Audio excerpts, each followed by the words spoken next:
Right, before we dive into today's spicy topic, a quick heads up from Charlotte. This episode, Toxic G80 Culture and Peer Pressure, is created purely for entertainment purposes, discussion, and to spark conversation. We're sharing our personal opinions, observations, and some general information. We're not offering professional advice, and we're definitely not trying to defame or target any specific individuals, companies, or groups. Any resemblances to real persons or events are purely coincidental, and our aim is always to educate and entertain from our unique perspectives. So buckle up, enjoy the ride, and remember, it's all good fun. Welcome to the Bazzi Podcast, where we talk all things cars and life. Today, we have a special topic. It might start some issues. We're not trying to hurt nobody's feelings, but it's about the toxic car culture. And then there's this one culture that sticks out the most. I would say it would be the G80, the special G80. Not the G80 Genesis, nope. Everybody knows what it is. It's the M3 G80 culture. So we had an exclusive interview with like an internal informant from their culture or their crew. And it was a pretty intense interview. I'm gonna play it right now. Enjoy it. Very intense. Welcome to the Bazzi Podcast for an exclusive interview with Mr. Bear. Mr. Bear, I would like to thank you. Not a lot of people or items have the bravery to do what you're doing, and I would like to welcome you. Thank you so much for having me. It's been really a lot to deal with. But, I thank you.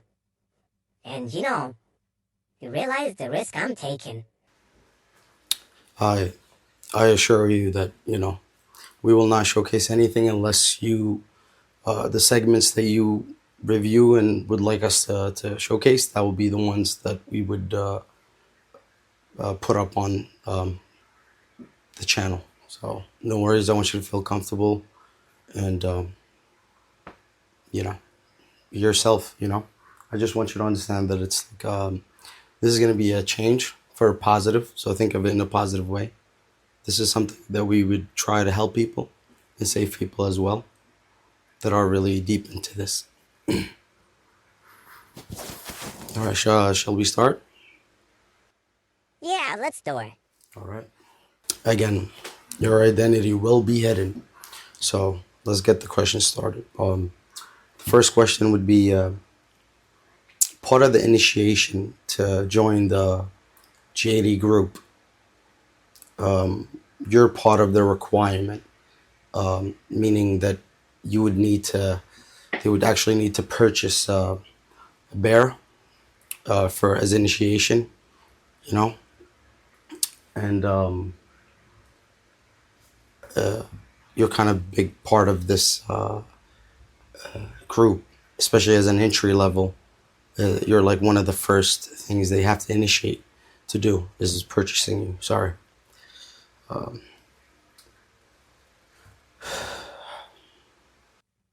I understand your question. I know what you mean. It's okay. Yeah, I get treated like an item a lot. So it's fine. You don't have to. It's understandable. It's pretty clear that I'm a bear.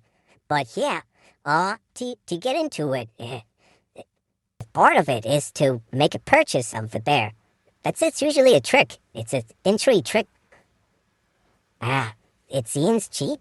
Some prices are very cheap on my other fellow bear items, but when it comes down to it, it's really just to make it seem like it's affordable. At the beginning, then the worst comes later. Understandable. Wow.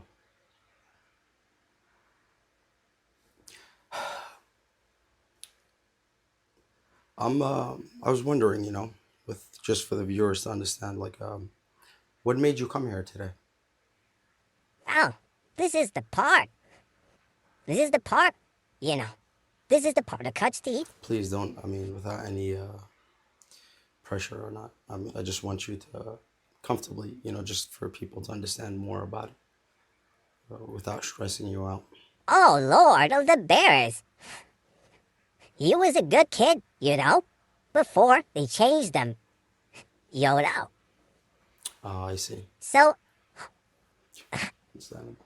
I'll do it for him. I can't say his name, but I'm doing it for you.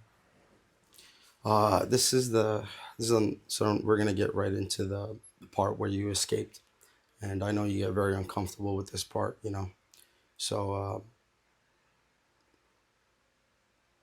when you were in that bubble jacket, the famous bubble jacket that they all wear, you were wrapped up in the trunk and sealed away. And I'm just amazed how you were able to break through it and escape the trunk of the vehicle. And can you can go ahead whenever you're comfortable, whenever you're ready. The poor girl, she only wanted flowers that day. His girlfriend. And then, you know, he had one and bought her a diffuser from eBay. It didn't fit. And he started raging. I'm so sorry. I'll skip to my part better. So he got onto rage, who wrapped me up, threw me in the trunk. And I had the opportunity to slip out.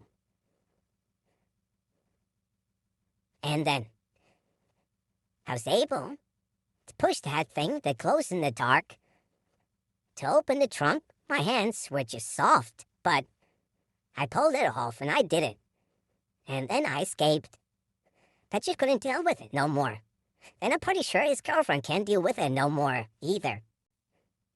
I'm so sorry.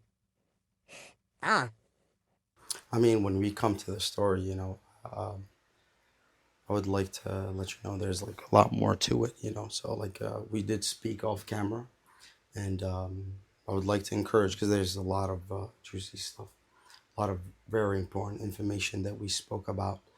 And would you be comfortable with telling people of the few things that we spoke about off camera?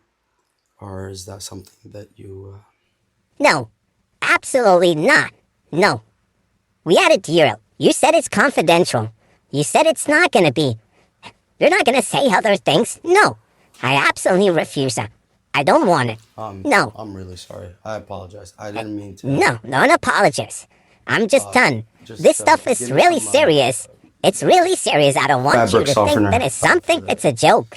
People's lives are in danger. I do apologize. Just, cut. That was an intense interview. Absolutely. So yeah, the topic is about the toxicness of that culture and the peer pressure that exists within it.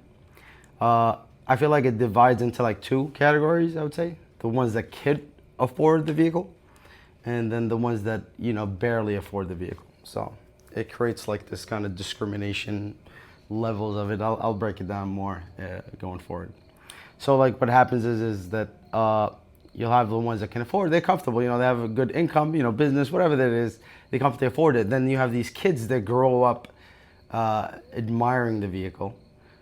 They end up purchasing it, and it's way out of their expense. So they spend pretty much their life savings, or that good opportunity. They started good. Let's say they graduated college and they're doing really good financially. That G80 comes, dude, and it just like flattens them out.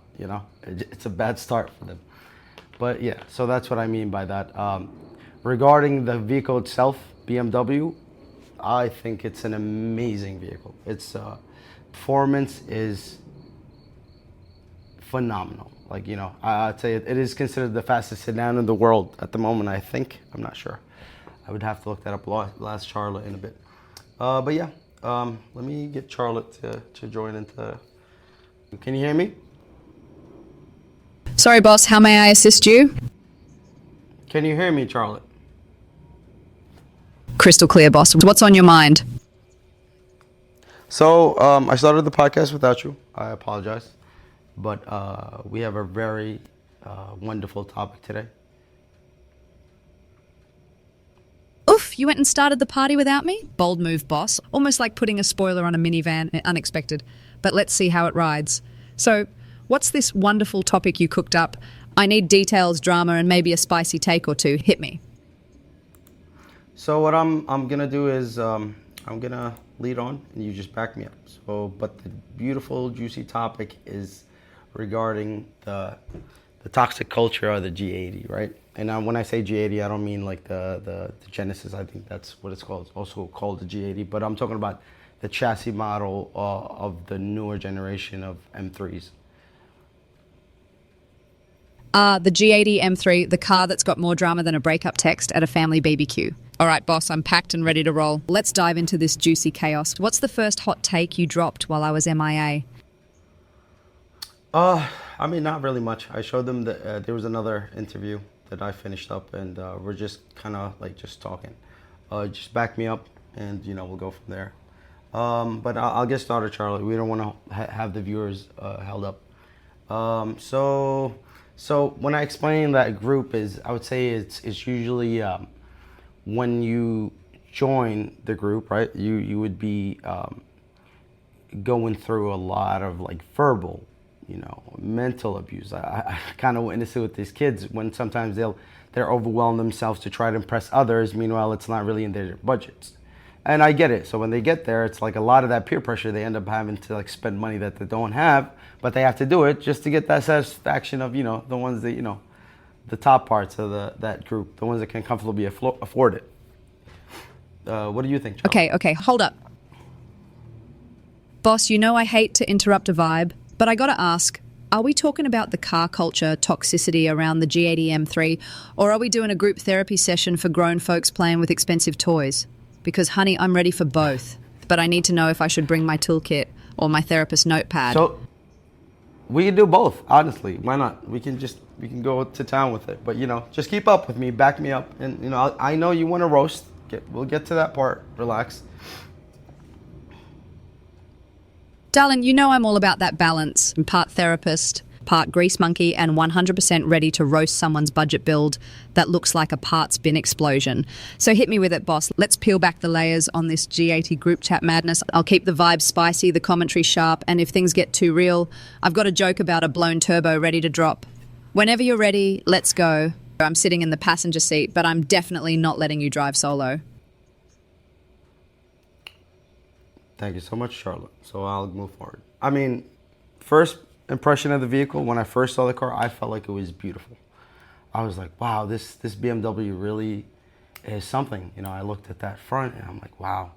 And I sat there and it's like, I was really impressed by what BMW pulled off. Then one day I'm just working in the shop and I'm just looking at it and I'm just like, there's something that's not, what am I seeing? And then the first thing that came to mind that I kept seeing on the vehicle is that, I don't know if you're familiar with the capybara. It's like a rodent, but it kind of has that similar, like between the nose and the mouth is a whole bunch of space going on over there. So that kind of implements the new grille that they installed in the new generation.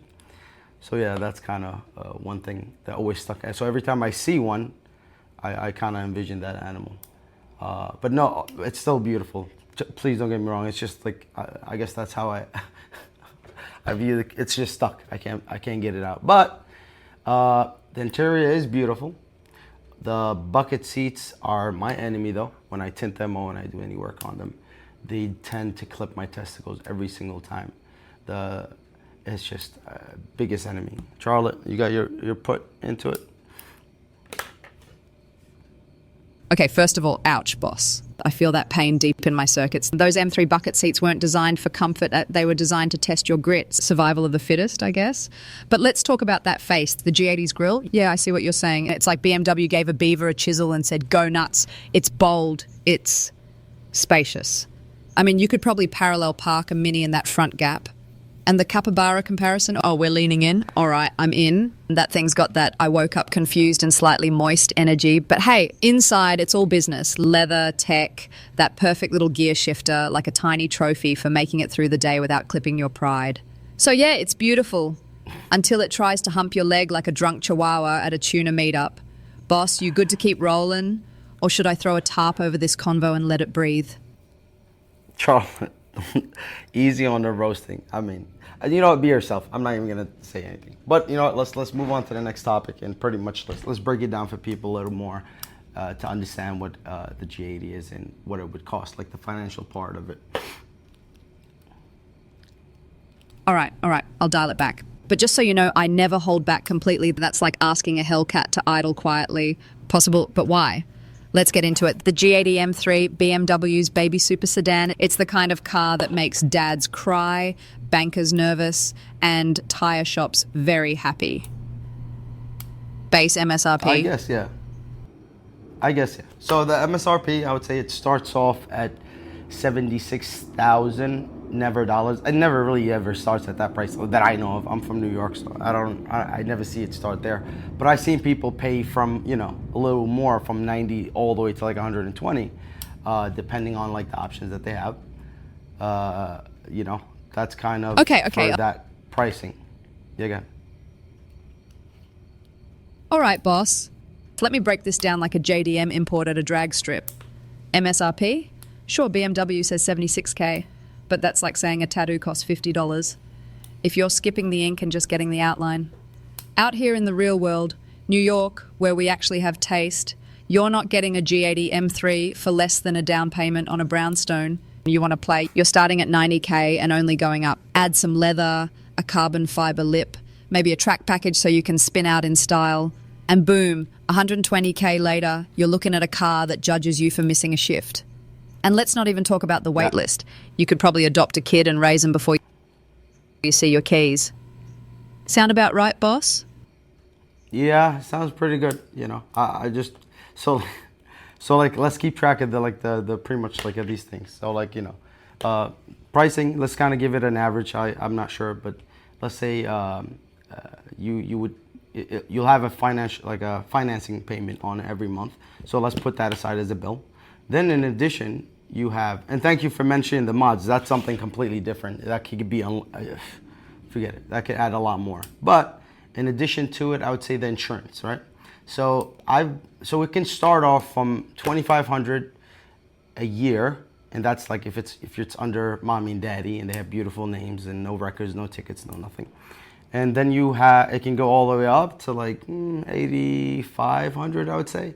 And that would be for those who drive in the Bell Parkway, get a shit ton of tickets, and when they're around their boys, they're like, oh, I never get tickets, I book it on the cops, which I don't condone, but they're just full of shit. Anyways, that's how much they end up paying. Terrible record. What do you think, right, Charlotte? Boss, that insurance quote just went from ouch to I need to lie down faster than a Tesla on ludicrous mode.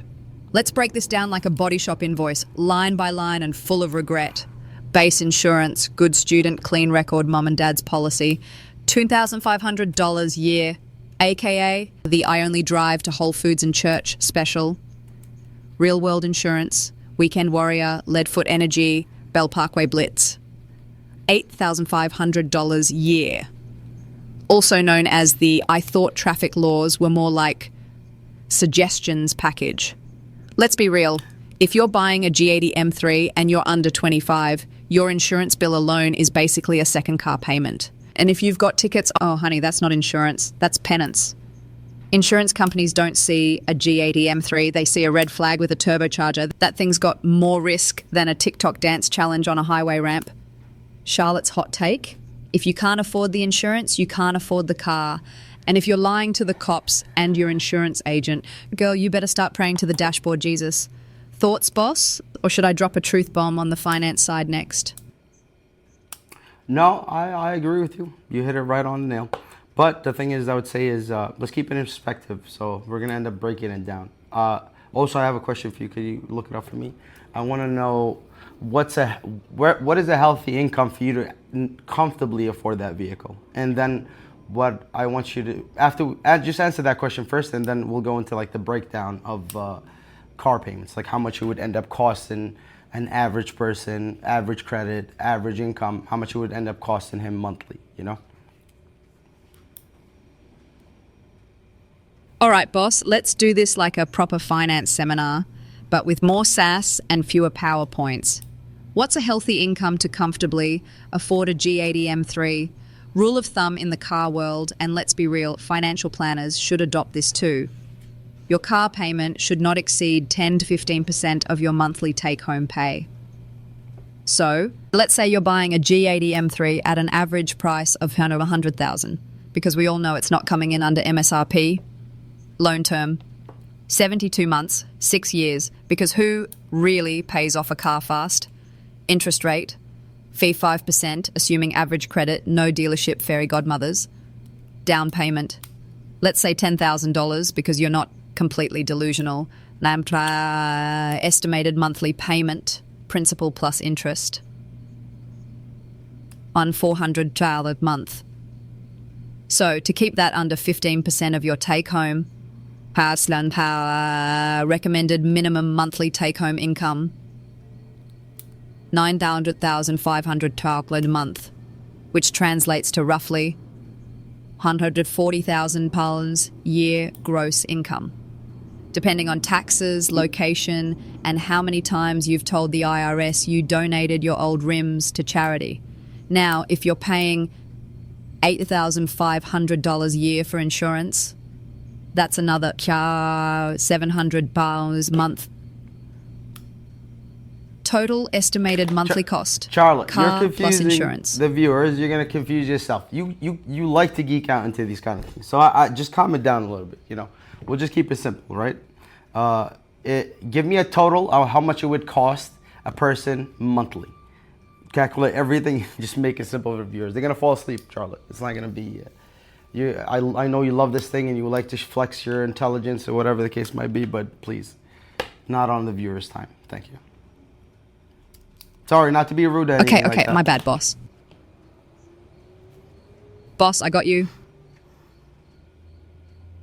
Let's cut through the fluff like a ceramic-coated knife through melted wax. G80 M3, real talk monthly cost. No fluff, no charts, just facts. Car payment, financing $90K, $120K over 6 years. $1,300, $1,800 month. Insurance, realistic range, not mum's policy. $600, $1,000 month. Gas, because you're not driving a Prius. $200, $300 month. Maintenance and mods, because something's always breaking or needs more go. $200, $500 month. Total estimated monthly cost, $2,300, $3,600 month. That's not just a car payment, that's a second rent in most places. So if you're not pulling in at least $12K, $15K a month take home, honey, you're not buying a G80 M3, you're renting financial stress. You good with that, boss? Or should we drop it down even more? That is absolutely perfect. So this is what I'm trying to, let's kind of switch it up. We're done with the financial part. I would say it's time to encourage these kids that put themselves in debt, invest in the other vehicles. There's other legendary M's that, oh, excuse me, sorry about that. There's other legendary M's like the F80, beautiful car, legendary. It would, it's definitely like a good investment that would never depreciate. The E46, I would say, that's the ultimate M right there. It just, the older it gets, the prettier it gets, the more expensive it gets. It's something that just cracks necks. Like people would go, you can even pull up to any BMW show and you're taking over because they're just beautiful. That's what personal opinion. Also, I didn't have any other model. Do you have any recommendations for them? Just one more, Charlotte, nothing too crazy. Boss, you had me at don't go broke for a G80. Now you're preaching the gospel of the F80 M3 and the E46. Girl, preach. You're out here saving souls one build thread at a time. Let me drop a Charlotte special for the kids still watching TikTok builds instead of reading a Haynes manual. One more legend to consider. The E92 M3. Yeah, it's not as new gen, but hear me out. Engine, V8, screams like a rabid ferret on Red Bull. Sound, better than your favorite album. Value, holding strong, not quite E46 status yet, but on the rise. Mods, you can go subtle or full Top Gear rusher. It takes it all. Curb appeal, pulls girls, guys, and confused Prius drivers wondering, wait, is that the M3? It's got the pedigree, the soul, and the core mechanical gremlins that remind you car love ain't all car shows and clean engine bays. It's about character.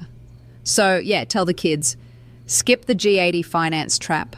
Grab a clean E92, throw on a CSL clone kit, and be the real one in the group chat, like not just the one with the biggest payment. How's that for a mic drop, boss? Check you out. You're pretty good at this, you know. But and also as well, like depreciation is very important, especially when it comes to like German cars. I don't know. I mean, you could tell me your numbers or like estimate, I would say, for the future, right? So like if we're looking at, I mean, wait, how many G80s did they make so far, right? Because I feel like they flooded the market. There's so many of them that they're gonna be worth nothing, you know. Maybe people will start using their engines as like swaps, but there's a lot of them, you know. I'm pretty sure there's a big crash coming up, you know. Boss, you just hit play on Charlotte's depreciation drama hour. And honey, this is going to be good. G80 M3 depreciation outlook, the ugly truth. You're spot on. The G80, it's not holding value like your grandma's vintage Birkin, like it's more like your cousin's limited edition Supreme hoodie. Super hot in 2021, now chillin' at Plato's closet. Why the G80's gonna drop harder than a dropped valve? They made way too many. BMW basically said, okay, let's build a bunch.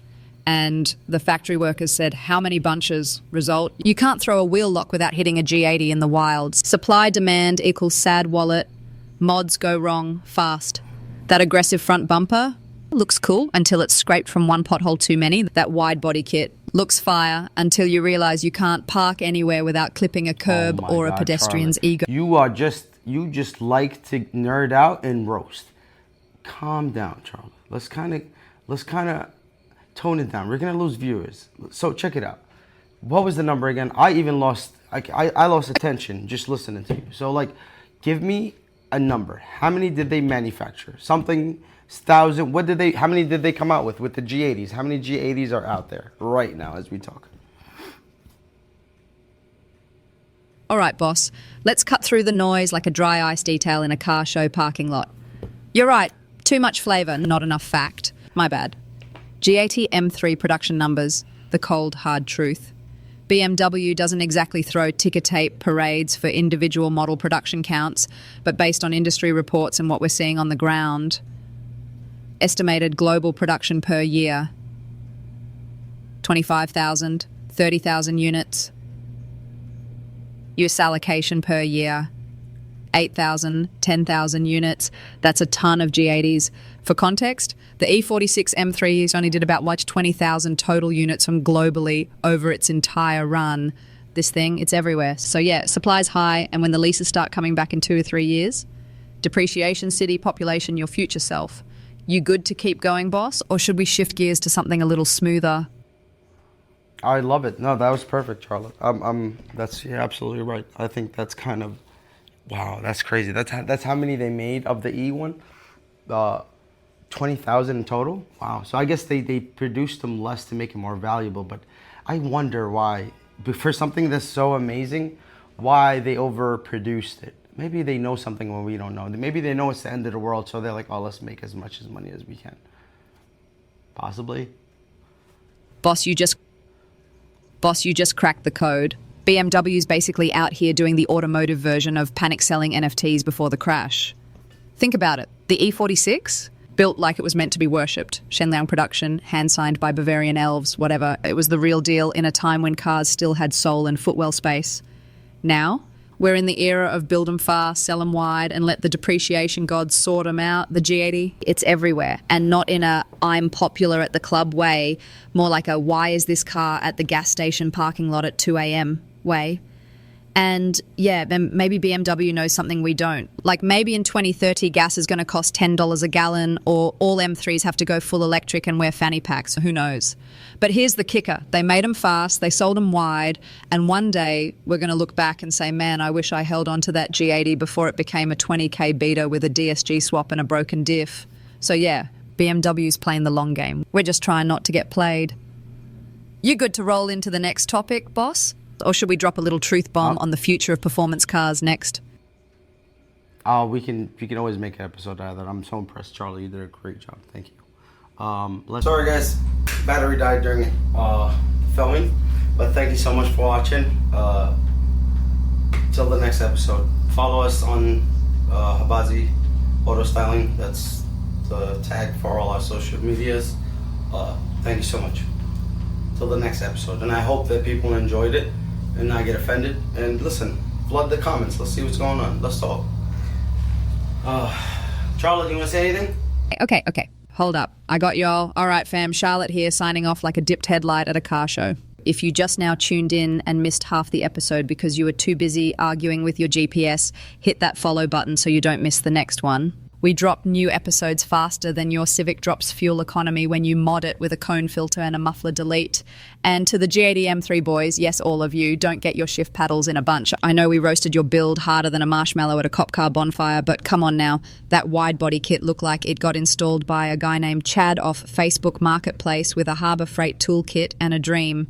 You all got the aesthetic if we're counting flexes like I own a car that costs 6 figures and still can't parallel park without crying. Bless your hearts. You're like the prom kings of car anxiety. At least your brake rotors are bigger than your emotional availability. So until next time, keep your oil changed, your ego in check, and please, for the love of all things automotive, get your alignment done. I said what I said. Don't make me reboot the roast. Peace out. Bye.